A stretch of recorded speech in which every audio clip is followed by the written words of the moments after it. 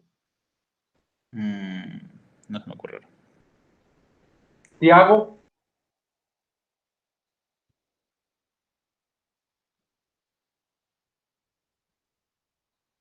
¿Qué pudiera estar teniendo? Esto es lógica, no hay que haberlo estudiado. Un paciente de 50 años que tiene una cardiopatía isquémica y que toma aspirina, pero además es fumador, toma café, bebe de vez en cuando, le echa picante a la comida. ¿Qué pudiera estar haciendo este paciente?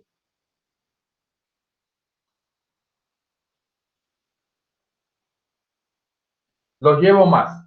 A nivel digestivo, ¿qué pudiera tener? Una úlcera podría Una tener. úlcera o una gastritis sangrante, ¿verdad, Eric? Es decir, pudiera tener una úlcera que sangra, una gastritis que sangra. ¿Y por qué está sangrando? Precipitado precisamente por la aspirina, que es un antiagregante plaquetario, y como él tenía otros factores de riesgo, le ayudan a que sangre. Entonces, este paciente muchas veces tenemos que quitarle la antiagregación por el riesgo de sangrado. Entonces, esta es la primera parte. ¿Dudas hasta acá, muchachos? No, ¿Todo está doctor. claro? Hugo.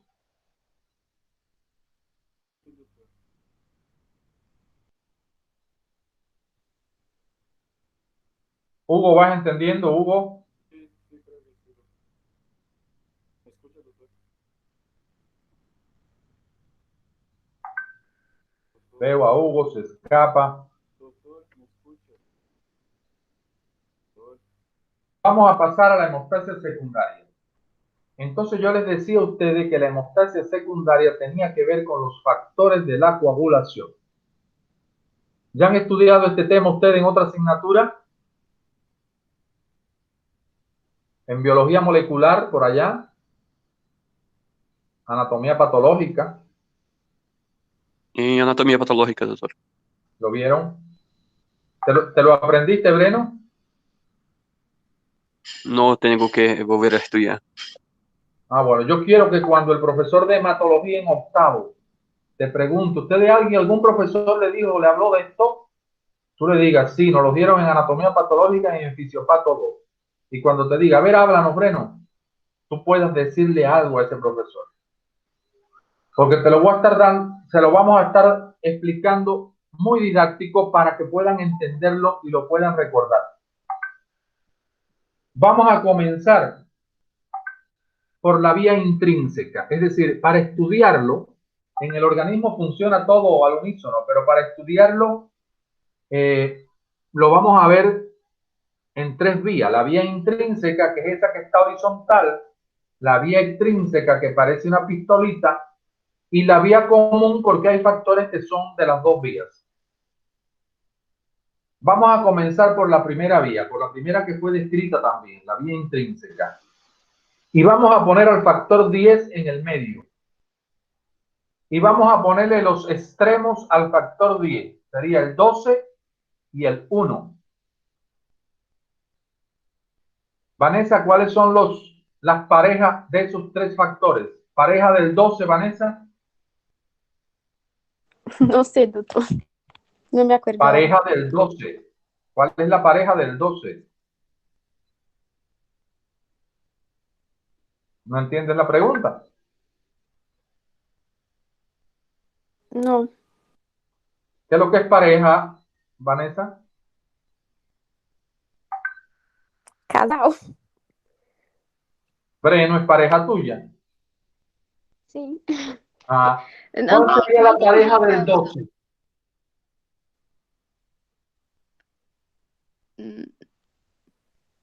Sei não.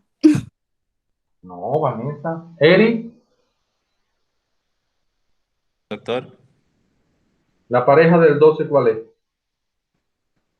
es que no entiendo tampoco a qué se refiere con la pareja. El que ¿Cuáles son está al los lado. El que está al lado. sería el 11. Claro, Y la el 3. pareja del 12, el 11. Esa es su pareja, es el que está al lado. No me pueden decir que la pareja del 12 es el 1. porque está muy lejos. Pareja del 12, el 11. ¿Entendiste, Vanessa? Ahora sí, no estaba ¿Y quién es la comprendiendo. pareja del 1, Vanessa? 2. El 2. Pero al 10, que es el rey de la película, él tiene 3 parejas. Tiene el 9 por un lado, el 5 por el otro y el 7 por el otro. Por tanto, este es el rico, que tiene muchas parejas. De tal manera que si ustedes lo recuerdan de esta forma, no tiene por qué olvidarse. Vía intrínseca. Hay una lesión o está trabajando fisiológicamente los factores. El 12 activa al 11, el 11 activa al 9, el 9 activado activa al 10, pero fíjense que hay uno subidito allá arriba. Y decimos, con ayuda del 8, el 9 activado activa al 10 con ayuda del 8. El 10 activado activa al 5, el 5 al 2, el 2 activado activa al 1, que es el fibrinógeno, y el 1 activado forma la fibrina. ¿Entendido esa idea hasta ahí? Doutor, perdão, pode repetir que minha internet se cortou? 12 activado activa al 11, 11 Ajá. activado al 9, 9 activado al 10, con ayuda del 8. 10 activado al 5, 5 activado al 2, 2 activado al 1. El 1 se llama fibrinógeno. Por tanto, cuando se activa, forma la malla de fibrina y se yugula el sangrado. ¿Entendió, Micael? Sí, doutor. Doctor, Esta es la vía una pregunta intrínseca. solo una pregunta. En este esquema, el 8 ayuda al 10 a se activar. ¿Y el 7 qué tiene? Vamos a verlo ahora, Tiago, ¿estás apurado? Ya. ¿Verdad? Porque estábamos en la vía intrínseca. Ahora vamos a ver la vía extrínseca, que fue la segunda que fue descrita. Esa vía extrínseca, cuando hay una lesión, se activa el 7, factor termolábil. Se activa el 7 y el 7 activa el 10. Y ahí el 10 sigue activando al 5, al 2 y al 1. ¿Por qué? Porque es que a partir del 10 es la vía común. Entonces el 10 se activa con 3 factores, con el 7, con el 9 y con la ayuda del 8. ¿Entendiste, Tiago? Sí, doctor, sí, ahora sí. ¿Ya? Esto también lo relacionamos vía intrínseca con lo que está aconteciendo en el interior del vaso sanguíneo. Y vía intrínseca cuando hay actividad desde fuera, hay lesiones desde fuera que dañan la pared de los vasos. Entonces la vía extrínseca se activa. También podemos guardar relación, ver la relación de esta manera. Otro detalle. Todos los factores de la coagulación tienen síntesis hepática, con excepción del factor 8, que se sintetiza en la propia pared del vaso. Todos los factores de la coagulación tienen síntesis hepática, excepto el 8. ¿Por qué será importante saber esto?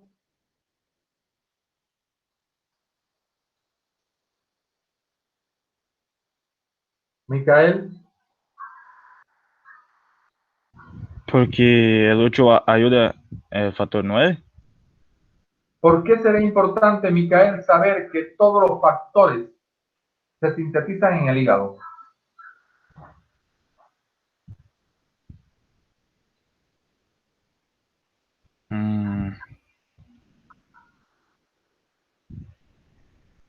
Emma.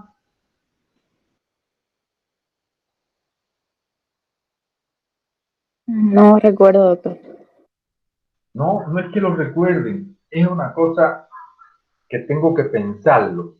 Si yo estoy diciendo de que todos los factores de la coagulación menos el 8 se sintetizan en el hígado y les pregunto qué importancia tendrá eso, me tiene que venir a la mente que si tengo una enfermedad que afecte el hígado, se pueden afectar los factores de la coagulación. Si tengo un paciente con una cirrosis hepática, yo recuerdo que el profesor nos decía que puede tener varices esofágicas sangrantes. ¿Verdad? Entonces, ¿por qué sangra el paciente con cirrosis? Porque tiene un hígado dañado y los factores están comprometidos. Por eso sangra. Entonces, es importante que cuando estoy estudiando un paciente y quiero ver su funcionamiento hepático, cómo está el hígado trabajando, nunca se me puede olvidar hacer un coagulograma completo. Nunca se me puede olvidar. Bien, otro detalle de esta vía. En esta vía, si ustedes se dan cuenta, les he puesto dos medicamentos que utilizamos mucho los médicos y quiero que no se les olvide este detalle, que es los anticoagulantes orales y los anticoagulantes parenterales. Heparina, y cuando digo heparina me refiero a todos los variantes de heparina, heparina de bajo peso molecular que se utilizan de forma subcutánea, intramuscular o endovenoso. Fíjense, hay tres factores que yo tengo que aprenderme el nombre obligado y van a anotarlo por ahí en su cuaderno. El 11, tromboplastina tisular. Tromboplastina tisular. El 2, protrombina. Y el 1, fibrinógeno. Esos tres factores estoy obligado a saberme su nombre.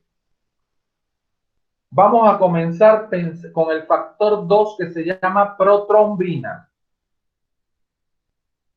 Cuando el factor 5 activa el 2, inmediatamente la protrombina, que es el 2, se convierte en trombina. Protrombina se convierte en trombina. La protrombina sería el precursor. Entonces, esa trombina es la que actúa sobre el fibrinógeno para que se active y forme la fibrina. Eso es en condiciones fisiológicas normales. Pero si tuviera mucha trombina que actuara sobre el fibrinógeno, mi paciente podría estar teniendo mucha fibrina y por tanto tener una coagulación dañada, tener muchos coágulos, muchos cuadros oclusivos vasculares. Por tanto, eso no me conviene. Necesito tener a alguien que se llama antitrombina 3 para que actúe sobre esa trombina y no deje que haya mucha, sino que regule, que esté a niveles equilibrados para garantizar que haya fibrina, pero no tanto. ¿Qué hace la heparina? Potencializa el efecto de la antitrombina. Le dice a la antitrombina, oye, vete a donde está la trombina y no dejes que trabaje nada. Y si la trombina no puede trabajar, no actúa sobre el fibrinógeno. Y si el fibrinógeno no se activa, no forma fibrina. ¡Qué bueno! Porque entonces mi sangre va a estar muy líquida, muy fluida, porque no va a haber casi fibrina. ¿Quién lo hizo? La antitrombina 3 por acción de la heparina. Entonces, el mecanismo de acción de la heparina o de las heparinas es potencializar el efecto de la antitrombina 3 para inactivar a la trombina. Por tanto, no tener tanta fibrina. ¿Entendido esto?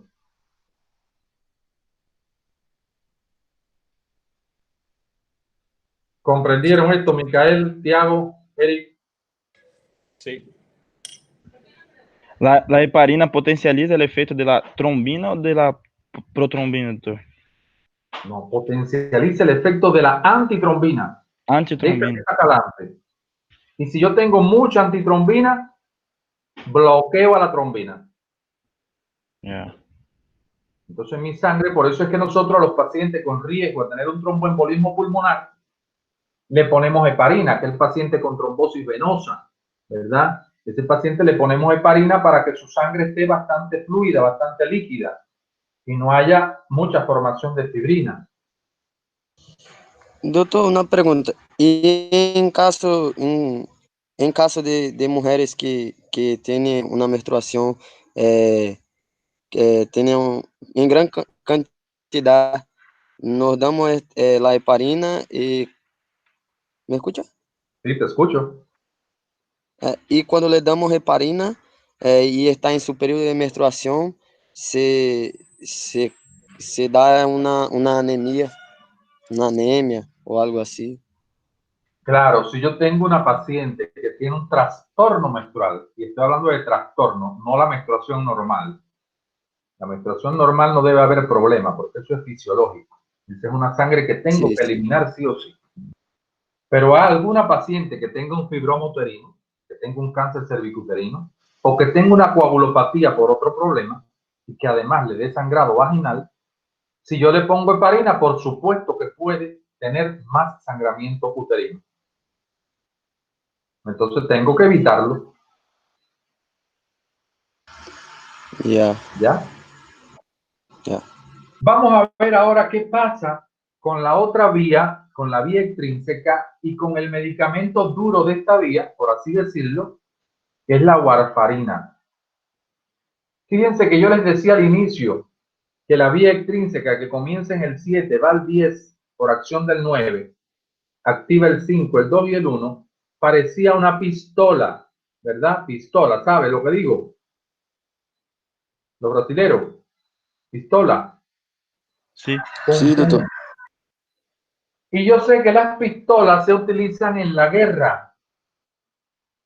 Y como nosotros sabemos tanto inglés, guerra en inglés es war. Entonces, si nosotros recordamos esto, no se nos va a olvidar que la warfarina actúa en la vía extrínseca sobre todo. Ahora, ¿cómo lo hace? ¿Cómo lo hace la warfarina? Yo les decía a ustedes que todos los factores de la coagulación se sintetizan en el hígado, pero en esa síntesis de los factores hay 4 de ellos que necesitan de vitamina K y se les llama factores K dependientes. Si ustedes se dan cuenta ahí, yo me lo aprendí de la siguiente manera. La vitamina K nació en el año 1972. Yo tenía 3 añitos. No se pongan a sacar cuenta ahora. Por tanto, si yo recuerdo, memorizo ese número 1972, yo sé que los factores K dependientes serían el 2, el 7, el 9 y el 10, porque ese 1 le voy a poner un cerito debajo. Factores K dependientes necesitan vitamina K para ser sintetizados y para poder actuar, o para ser sintetizados no, para ser activados y poder actuar. El 2, el 7, el 9 y el 10. ¿Entendido eso?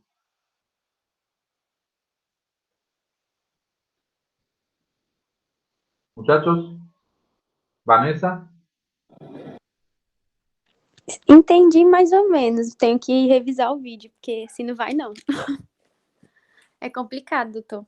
O primeiro é No, no tão es fácil. complicado. Si lo que estoy diciendo es que los factores de la coagulación, hay 4 que necesitan vitamina K para poder activarse. Y esos 4 son el 2, el 7, el 9 y el 10. Y les he dado un recurso para que no se les olvide. Recordar el número grande ese, 1972. 1972. Y si recuerdan ese número, ya saben que son los 4 factores K dependientes. ¿Entiendes, Vanessa? Sim.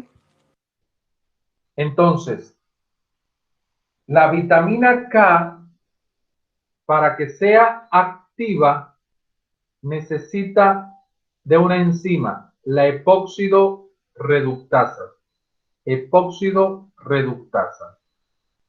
Si no hay esa enzima, no puedo activar vitamina K. Y si no tengo vitamina K, no puedo activar al 2, al 7, al 9 y al 10. Porque ellos dependen de la vitamina K. Repito, la vitamina K para activarse necesita de una enzima, la epóxido reductasa. Si está la enzima y se activa la vitamina K, se activan los 4 factores. Y si se activan los 4 factores, no hay problema con la vía extrínseca y con la vía común. Va a estar bien activada. Ahora, cuando yo le doy warfarina a un paciente, imaginemos aquel paciente que vimos en clase con fibrilación auricular, recuerden que tenía fenómenos de éxtasis a nivel de la aurícula izquierda y formaba trombo y enviaba émbolos al cerebro y había infarto cardioembólico. Si ese paciente lleva warfarina, si yo le doy warfarina, ¿qué es lo que hace ella? Inhibir la enzima. Si me inhibe la enzima, no hay vitamina K activada. Y si no hay vitamina K activada, no se activan esos 4 factores. Qué bueno que no se activen esos factores para que no haya tanta fibrina y la sangre siga líquida y no haya formación de coágulos ni de trombo intraauriculares. ¿Entendido eso? Sim. Doutor, se administra vitamina K em pré-operatório, em alguns casos? En algunos casos hay que administrar vitamina K. En algunos casos hay que administrar vitamina K. También en esa prevención de sangrado, ¿verdad? Entonces, este es un detalle que yo quería que en el orden práctico ustedes lo aprendieran. Como dice Vanessa, revisen después el video, la diapositiva, para entenderlo a conciencia, porque en el orden práctico vamos a tener muchos pacientes en la comunidad utilizando warfarina. Y muchas veces el médico, por el temor al sangrado que produce el medicamento como reacción adversa, no lo utilizan y no protegen al paciente. Y entonces esto es peor todavía, porque entonces el paciente con alto riesgo de sangrar. Vamos a ver ahora otro elemento de la cascada de la coagulación. Fíjense que hay 3 factores muy importantes que tienen que ver con las hemofilias, enfermedades que no son tan frecuentes, pero que luego me van a llegar a consulta y yo tengo que ver qué será lo que tiene mi paciente. Entonces, cuando yo veo un paciente que en vez de tener petequia, púrpura, equimosis, ahora me viene con un hematoma o me viene con una hemartrosis. Hematoma es la colección de sangre que yo la estoy mirando, que puede ser que yo la vea o puede ser un hematoma hepático o un hematoma pulmonar o un hematoma intracraneal. Cuando yo veo a un paciente con un hematoma o veo en una articulación que está inflamada y pienso que pudiera ser una hemartrosis, enseguida me viene a la mente factores de la coagulación. Y enseguida le voy a hacer laboratorio y un coagulograma a mi paciente.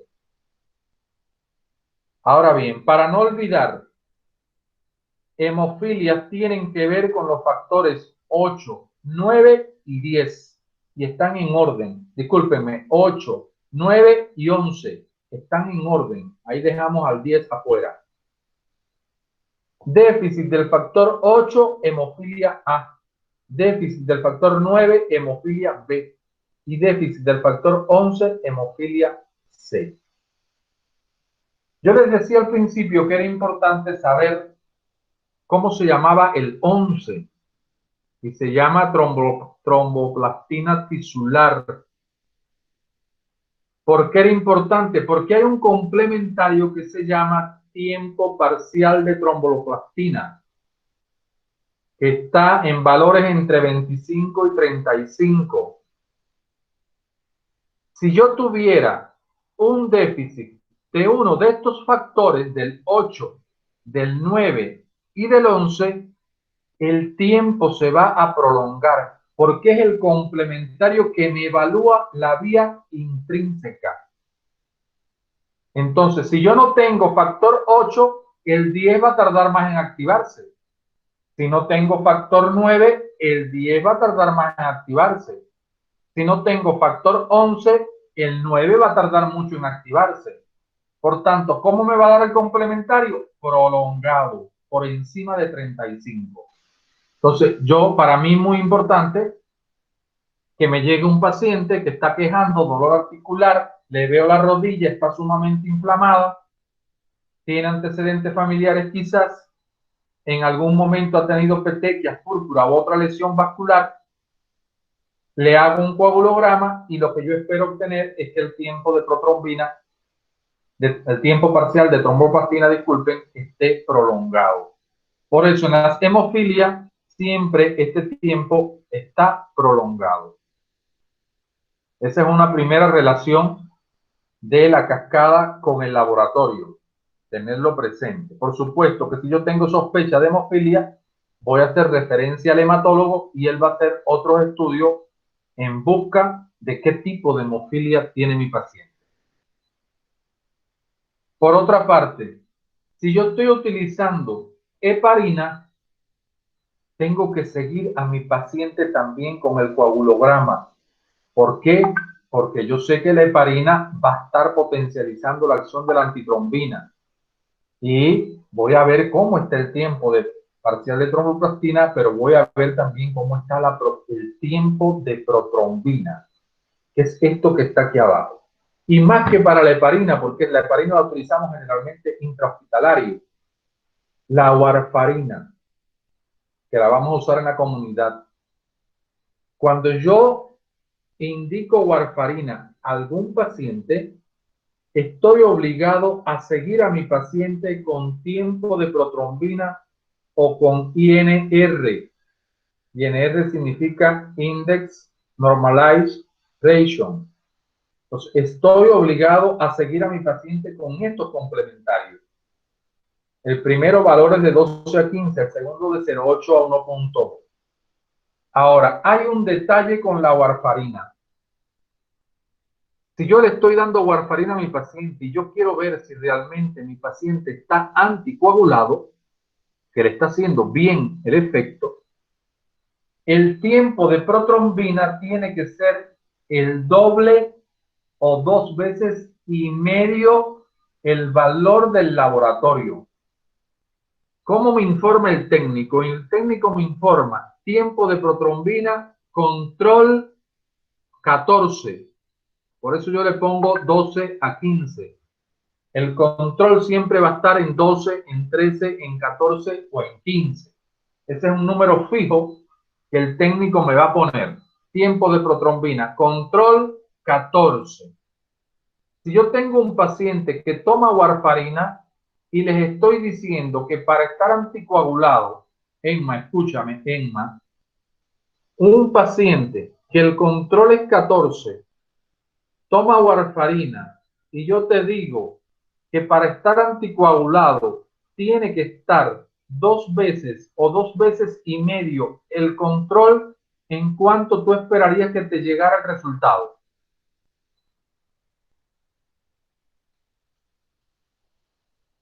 Emma.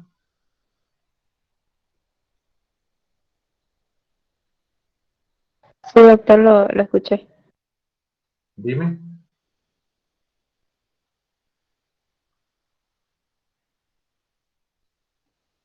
Dime el resultado, Emma.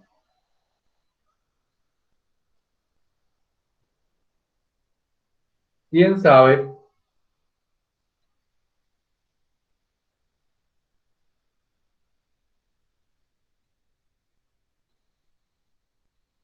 Breno. Doctor, ¿podría repetir, por favor? Es que no entendí bien la pregunta en mi caso. Tienes un paciente fibrilante y le vas a poner warfarina. Sí. Ya lleva 15 días con warfarina y tú quieres ver si le está haciendo bien, es decir, si está anticoagulado, si su sangre está liquidita y no está formando trombo, ¿verdad? Sí. Entonces tú le indicaste, hágase el tiempo de protrombina. Ya. Él se fue al laboratorio y llega con el resultado. Cuando llega con el resultado, el tiempo de protrombina dice Control 14. Paciente 30. ¿Eso estará bien o estará mal? ¿Estará anticoagulado o no estará anticoagulado el paciente? Yo creo que no está anticoagulado si los valores son 12 y 15 o 14 y está 30 el paciente.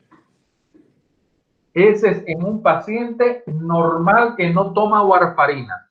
Pero yo les decía que en el paciente que toma warfarina, el tiempo es 2 veces o 2 veces y medio el control que trae del laboratorio.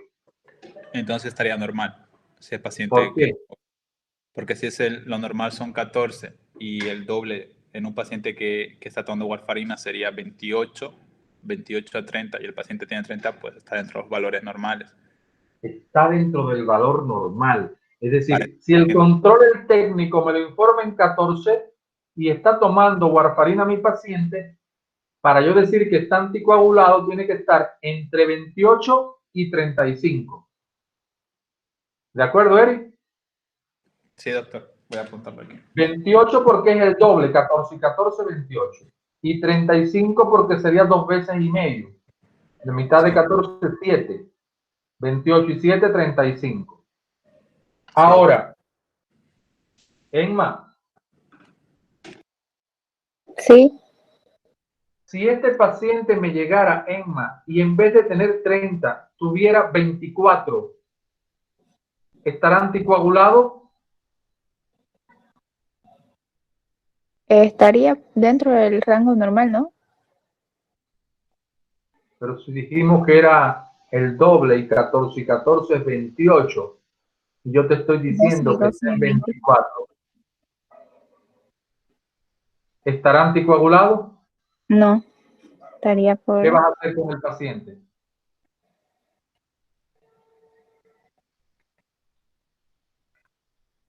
Aumentar la dosis del medicamento para lograr la anticoagulación.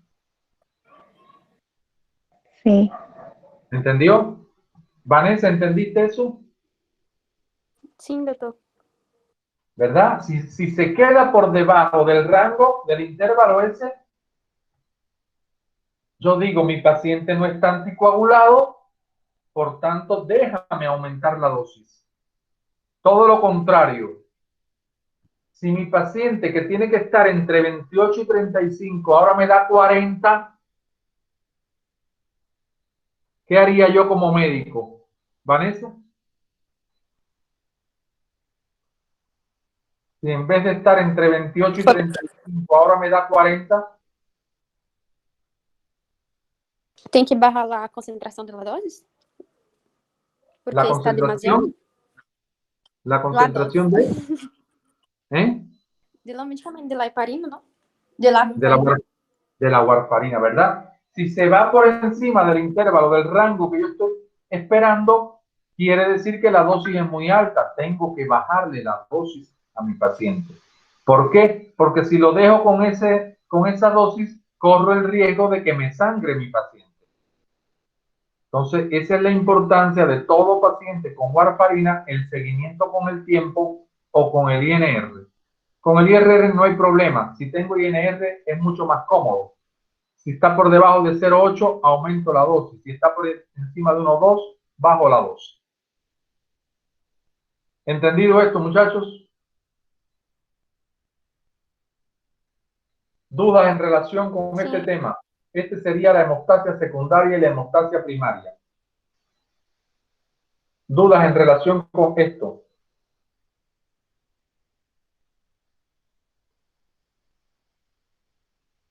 Não, No hay. hasta ahora não. Entonces, resumiendo, para terminar la actividad, diríamos que la hemostasia primaria tiene que ver con las plaquetas y la hemostasia secundaria con la cascada de la coagulación. Ese es un primer principio.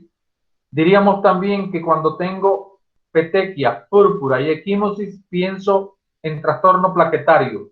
Y cuando tengo hematoma, hemartrosis o combinación de muchas lesiones, pienso en trastornos de la coagulación.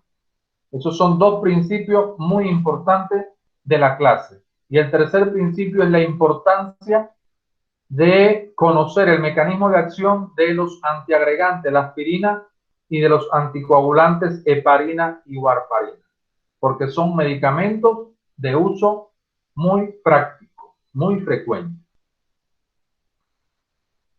Finalizando, les recuerdo que en la próxima actividad vamos a estar hablando sobre el caso clínico que ya está en la plataforma, que ustedes tienen desde el principio del semestre.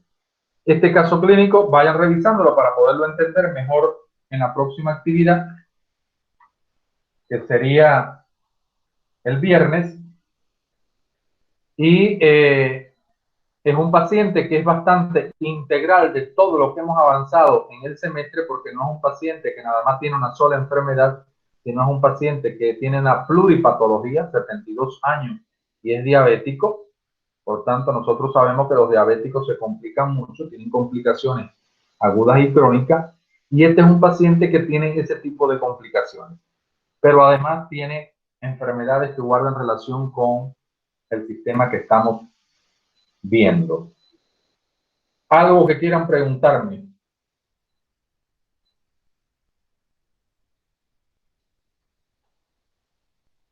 Entonces, muchachos, les quiero preguntar.